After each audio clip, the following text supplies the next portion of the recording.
الله السميع العليم من الشيطان الرجيم من همزه ونفخه ونفثه بسم الله الرحمن الرحيم الحمدللہ اللہ کے فضل و کرم سے بسم اللہ الرحمن الرحیم کی تفسیر چل رہی ہے۔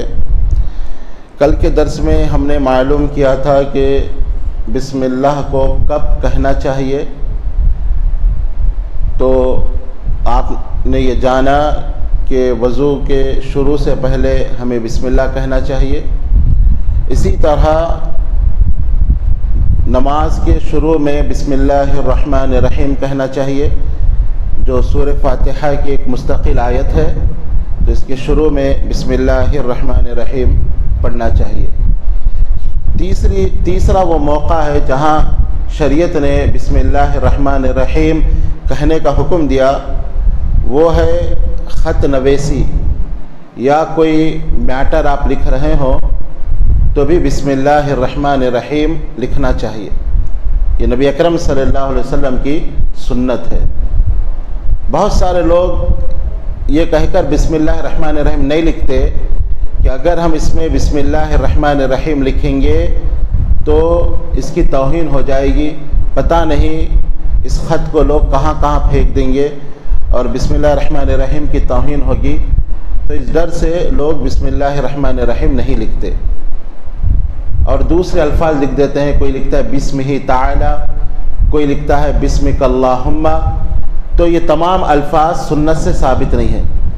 نبی اکرم صلی اللہ علیہ وسلم کی سنت یہ تھی کہ آپ خط لکھ رہے ہوں تو آپ بسم اللہ الرحمن الرحیم لکھا کرتے تھے، یہاں تک کہ آپ صلی اللہ علیہ وسلم کافروں کو خط لکھتے تھے۔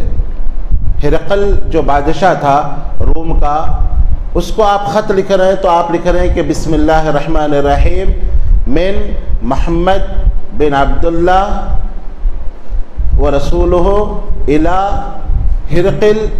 آپ صلی اللہ علیہ وسلم لکھتے پہلے بسم اللہ الرحمن الرحیم، پھر یہ لکھتے کہ یہ خط محمد رسول اللہ کی طرف سے لکھا جا رہا ہے ہرقل کی طرف جو بادشاہ ہے۔ تو آپ صلی اللہ علیہ وسلم ایک تو اس کا احترام بھی کرتے، اگرچہ کہ وہ کافر ہے، چونکہ آپ صلی اللہ علیہ وسلم کا حکم ہے کہ انسانوں کو ان کی عزت کرو، ان کے مقام کے لحاظ سے ان کا احترام کرو، یہ شریعت نے ہم کو سکھایا ہے۔ اور پھر کافر کو آپ خط لکھ رہے ہیں تب بھی آپ لکھتے بسم اللہ الرحمن الرحیم۔ تو ہمیں بھی چاہیے کہ سنت کو زندہ کرتے ہوئے جو بھی آپ خط لکھ رہے ہو یا کچھ لکھ رہے ہوں تو بسم اللہ الرحمن الرحیم لکھیں، جس کی بڑی برکت ہے۔ اور سلیمان علیہ السلام کے خط کے بارے میں ہم جانتے ہیں کہ قرآن کے اندر سورہ نمل کے اندر اس کا ذکر ہے کہ ملکہ بلقیس کو وہ خط لکھ رہے ہیں جو سورج کی پوجا کرنے والی تھی۔ لکھتے ہیں انہ من سلیمان و انہ بسم اللہ الرحمن الرحیم، یہ سلیمان کی طرف سے ہے اور یہ کہ بسم اللہ الرحمن الرحیم۔ حالانکہ کافر کو خط لکھ رہے ہیں تب بھی لکھ رہے ہیں کہ بسم اللہ الرحمن الرحیم۔ تو اس ڈر سے بسم اللہ نہ لکھنا کہ یہ بسم اللہ کی بے حرمتی ہوگی، یہ غلط ہے۔ آپ کا کام بسم اللہ الرحمن الرحیم لکھنا ہے، جو بے حرمتی کر رہے ہیں وہ اس کے ذمہ دار ہیں، جو بھی بے حرمتی کریں گے وہ اس کے ذمہ دار رہیں گے۔ ہمارا کام یہ ہے کہ ہم بسم اللہ الرحمن الرحیم لکھیں، لیکن بسم اللہ الرحمن الرحیم کے علاوہ دوسرے الفاظ لکھنا بسمک اللہم یا بسمہ تعالی، یہ نبی کی سنت نہیں ہے بلکہ یہ کفار مکہ کی سنت ہے۔ یہ بات آپ ذہن میں رکھیں، کفار مکہ اس طرح لکھا کرتے تھے۔ وہ واقعہ آپ کو یاد ہوگا صلح حدیبیہ کے موقع پر، جب نبی اکرم صلی اللہ علیہ وسلم عمرہ کرنے جا رہے تھے سن 5 ہجری میں، تو آپ صلی اللہ علیہ وسلم کو حدیبیہ کے مقام پہ روک دیا گیا۔ کفار مکہ آئے جو مکے سے تقریباً 5 کلومیٹر دور ہے، 5 یا 6 کلومیٹر، وہاں پر کفار مکہ نے روک دیا اور کہا کہ اللہ کے نبی آپ عمرہ نہیں کر سکتے، آپ یہیں پہ رکے رہے۔ اللہ کے نبی نے کہا اتنی دور مدینے سے ہم سفر کرتے ہوئے آئے ہیں، تقریباً 500 کلومیٹر پیدل سفر ہے، اور اس زمانے میں آپ دیکھیں سفر گھوڑوں پہ، اونٹوں پہ، پیدل، اتنا لمبا سفر کر کے ہم آئے، عمرہ کرنے دو، ہم لڑائی جھگڑا کرنے کا نہیں ہے۔ لیکن انہوں نے عمرہ کرنے کی اجازت نہیں دی، روک دیا اور کہا کہ آپ عمرہ نہیں کر سکتے، آئندہ سال آ کے آپ عمرہ کریں، ابھی آپ عمرہ نہ کریں۔ اور اس وقت چند شرائط وہاں لکھے گئے کہ مسلمانوں اور کافروں کے درمیان جنگ نہیں ہوگی، 10 سال تک جنگ بند رہے گی، اس طرح کے بہت سارے شرائط ہیں۔ تو شرائط لکھنے سے پہلے علی رضی اللہ عنہ یہ خط لکھ رہے تھے، یہ شرائط لکھ رہے تھے، اور نبی اکرم صلی اللہ علیہ وسلم علی رضی اللہ عنہ سے کہہ رہے تھے۔ تو اللہ کے نبی صلی اللہ علیہ وسلم نے کہا کہ لکھو اے علی بسم اللہ الرحمن الرحیم۔ علی رضی اللہ عنہ نے لکھا بسم اللہ الرحمن الرحیم۔ تو کفار مکہ نے اعتراض کیا اور کہا کہ محمد صلی اللہ علیہ وسلم ہم رحمان و رحیم کو نہیں جانتے، آپ لکھو بسمک اللہم، جو ہمارے پاس مروج ہے، جو ہم ایک زمانے سے لکھتے ہوئے آ رہے ہیں، آپ وہی لکھو بسمک اللہم بس۔ تو اللہ کے نبی صلی اللہ علیہ وسلم نے ایک حکمت کے تحت کہ چلو صلح ہو رہی ہے، تو آپ نے کہا کہ اے علی اس کو تم مٹاؤ اور لکھو بسمک اللہم۔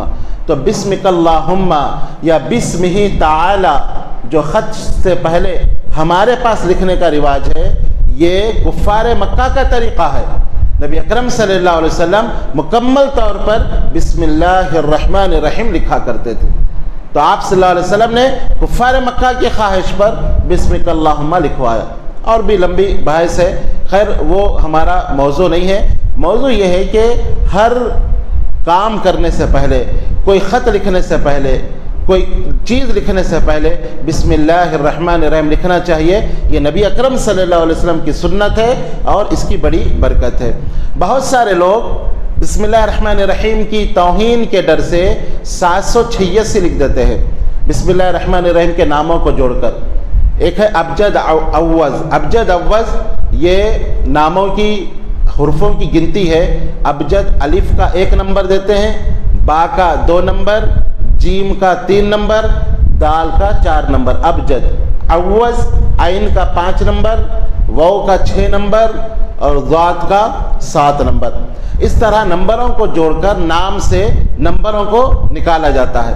تو کہتے ہیں کہ جب بسم اللہ الرحمن الرحیم کے نمبر کو جوڑا گیا تو 786 نمبر نکلا، تو 786 لکھنا شروع کر دیتے ہیں۔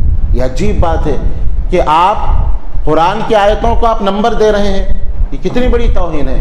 وہی آپ اپنے نام کو نمبر دو، اپنے نام کے الفاظ کے نمبر نکالو، اور نمبر نکلا 420، تو اب آپ 420 اپنا نام رکھ لو۔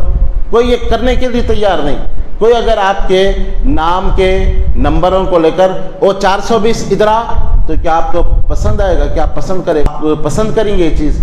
جب ہم اپنے نام کے نمبر پسند نہیں کرتے تو پھر اللہ کے کلام کے، قرآن کی آیتوں کے ہم نمبر لکھ کر یہ قرآن کی ہم توہین کر رہے ہیں، یہ شریعت نہیں ہے۔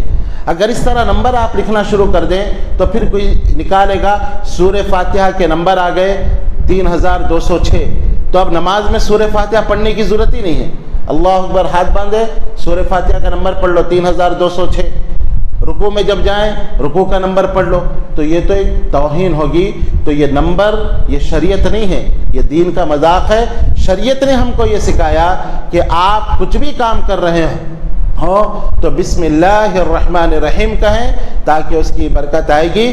تو بسم اللہ الرحمن الرحیم کا تیسرا موقع خط نویسی ہے، یا کوئی چیز آپ لکھ رہے ہوں تو بسم اللہ الرحمن الرحیم مکمل لکھیں۔ اللہ تعالیٰ سے دعا ہے کہ صحیح معنوں میں قرآن کو سمجھنے کی اللہ تعالیٰ ہمیں توفیق عطا فرمائے۔ آمین یا رب العالمین۔ وآخر دعوانا الحمد للہ رب العالمین۔